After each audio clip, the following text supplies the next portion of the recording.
आज हम गुणनखंड विधि, जिसको हम फैक्टर मेथड या मध्य पद को दो भागों में बांटने वाली विधि के नाम से भी जानते हैं, तो गुणनखंड विधि की मदद से हम द्विघाती समीकरण या वर्ग समीकरण के मूल कैसे ज्ञात करते हैं सीखेंगे।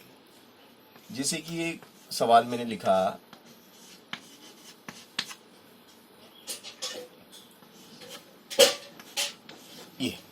ये एक वर्ग समीकरण मैंने लिखी है।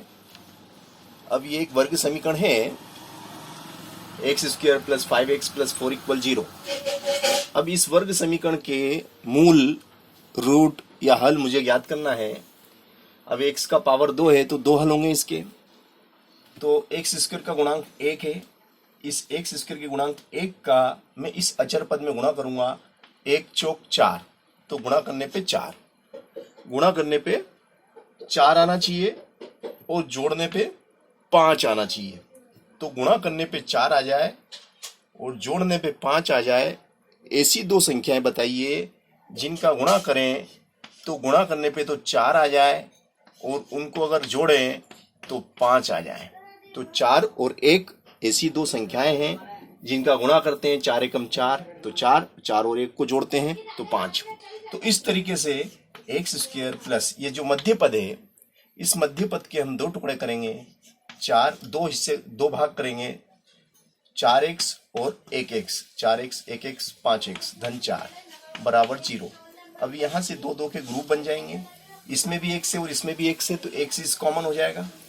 x स्क्वायर में से 1x बाहर आ गया तो 1x रह गया, और यहाँ से x बाहर आ गया तो यहाँ 4 आपका रह जाएगा, यहाँ से 1 बाहर आ जाएगा तो यहाँ x रह जाएगा, और यहाँ 1 का पाड़ा बोलो 4 आ जाए, 1 चौक 4 बराबर 0।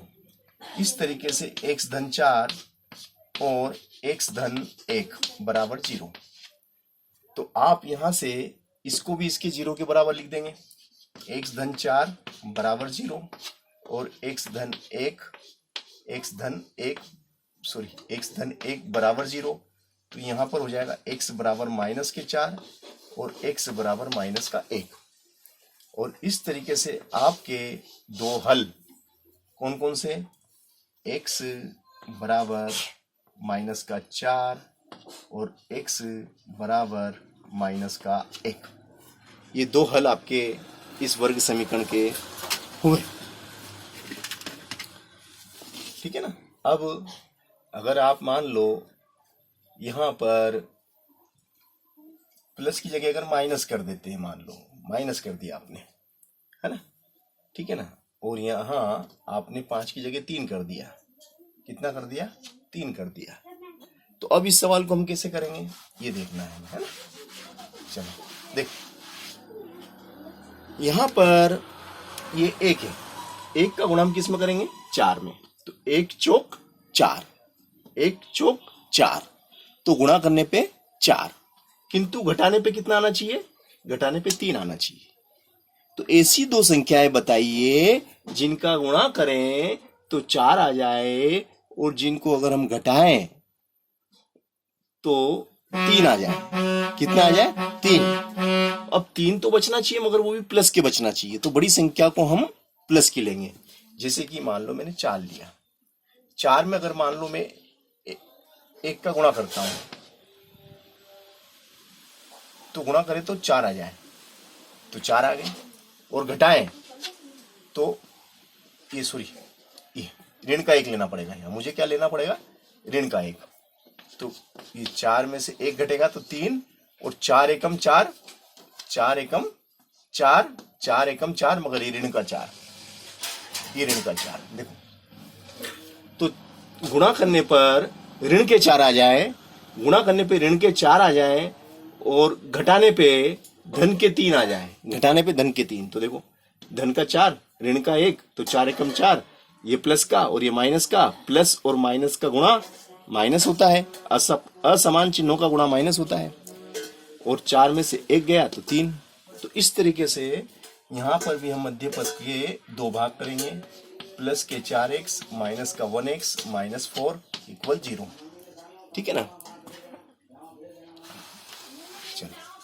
फिर ये 2 का ग्रुप बना, ये 2 का ग्रुप बना, x इज कॉमन, तो यहाँ 4 आपका रह जाएगा, -1 इज कॉमन, देयरफॉर -1, तो ये माइनस कॉमन आ गया, माइनस कॉमन आ गया तो प्लस का 4, है ना, 1 चौक 4, सेम फैक्टर, है ना, ब्रैकेट सेम है तो कॉमन आ गया, x + 4 इज कॉमन, तो शेष क्या रह गया, x - 1, तो x - 1 = 0। यहाँ से आप क्या देखेंगे, x + 4 = 0, x + 4 = 0 and x - 1 = 0, x is equal to -4 and x is equal to +1। तो इस तरीके से आपका सॉल्यूशन हुआ -4 एंड +1। तो वर्ग समीकरण को हम किस प्रकार से हल करें, अब यहां प्लस का था, अगर इसको माइनस का कर दिया जाए तो अब इस सवाल को हम कैसे करेंगे, ये भी देख लेते हैं, है ना, इस सवाल को भी देख लेते हैं, है ना। जैसे कि गुणा करने पर 1 4 जा 4, गुणा करने पे 4, मगर क्या के 4, माइनस के 4, हमें माइनस के 4 चाहिए, है ना, गुणा करने पे माइनस के 4 आना चाहिए, और जोड़ने पे माइनस के 3, है ना, तो माइनस के 4 में अगर 1 का गुणा कर दें तो माइनस के 4, और -4 में अगर धन का 1 जोड़ दें, धन 1, -4 में धन 1 जोड़ेंगे तो माइनस के 3।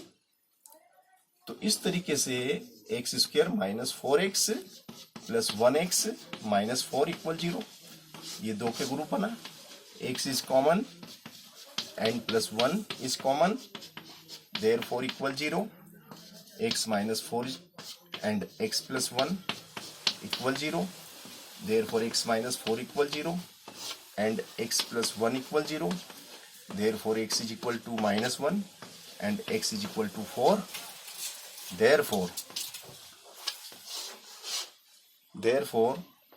4 and -1, 4 and -1 आपका गुणनखंड हुए, ठीक है ना। ये x की जो 2 वैल्यू आपको प्राप्त हुई।